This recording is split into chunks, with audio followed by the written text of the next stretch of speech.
How to win friends and influence people. We continue on with the fourth of 6 ways of how to get people to like you. And the fourth way is simply this: be a good listener.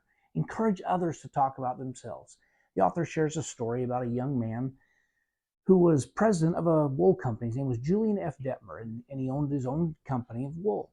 And he says, we had a customer one time that didn't want to pay his bill. He insisted that we were overcharging him. He said, I checked with our credit department, and sure enough, he was short the bill.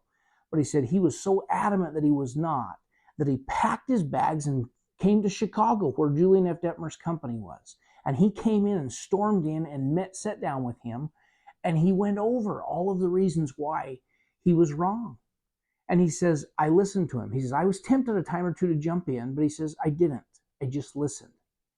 And when he finished and calmed down, he said, I simply said to him, thank you for coming in. He says, it almost let all the wind out of his sails. He says, I proceeded to tell him that, he says, you have only one account to look after. Our accountants have many. We must have made a mistake. We will clear this up. And he says, not only that, he had threatened and said, I will never buy here again. I'm going to buy my wool from another place. And so he says, I told him how much we valued him as a customer and that we recommended a few other wool places that he could buy from. And he says, this customer was a good enough customer that every time he had come to Chicago in the past, he and I had gone out to lunch. That's how good a customer he was. And he said, so I invited him out to lunch again that day. And he said, do you know what? He said, when he came back from lunch that day with me, he placed the largest order with us that he'd ever placed. And he said, when we went back home, he said, I thought, I'm going to look into my bills just to be fair. They did that, and I'm going to look into it myself. Guess what he found? He found a bill that had been overlooked, and he paid it.